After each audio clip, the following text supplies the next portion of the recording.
खबर आ आदा ई सजो पार्क मुंजो थई हां हां तोखे खबर आ अले केड़ी गाल सामू जेके बिल्डिंग सब दिसिंदो न मुंजो तई मुंजो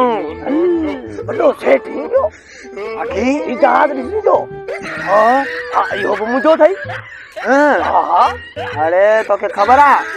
ये जहाज ठाहिण वारो मुंजो दोस्त तई हां हां ई कोच जो हलंदी रोड ते तोखे खबर आ हां ई सब मुंजो थई हां हां हां इहो कुबो जेको दिसिंदो हां हां इहो मुंजो तई हां हां सही ई वडो थंबो दिसिंदो हल ये तो आसमान इहो सजो सोन जो थई हां हां अरे ई मुंजो थई हल बणा तोखे खबर आ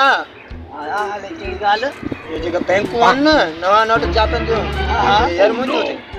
अलाह जो शुक्र आहे अलाह जो तोखे खबर आ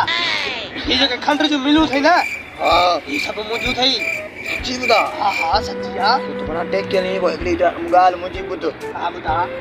ये जेके बि आल पाकिस्तान में पेट्रोल पंप अथई न हां ये सभु मुंहिंजा अथई ई जेके सभई जेके कंटेनर हलंदा थई न पाकिस्तान में मुंजा थई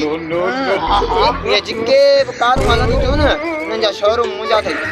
हां माशाअल्लाह हा पर मुंजे बराबर जो कोन छो कोई सब प्राडो मुंजो थई तोखे ख़बर आहे हिते जेतिरा माण्हू कारोबार कनि था न बसि अलाह जे शुक्र सां खप छा था कनि चुप बिगो ता ड्राण हवाली ते बैठा हो अरे आजू माजू अचो उठो ना बाबाड़े ना माना कौन आ दादी अल्लाह ये तो ठीक को ड्राण चलो आजू माजू वाले हथ कढो ना चलो चलो ना घणी थी वई हल हलो घणी थी वई कुत्तन था ड्राणिन था वॾा को सुअर वेठा हुआ बरदा ख़बर ई कान्हे ॿार पहिरीं ख़ुदा जी उंगाई भॼे चयो ॾाढो सूर आहे भागल सफ़ा वाह पटे छॾिया हल तो साईं सूर का अलाह जो कसम आहे हिकिड़ी ॻाल्हि ॿुधाई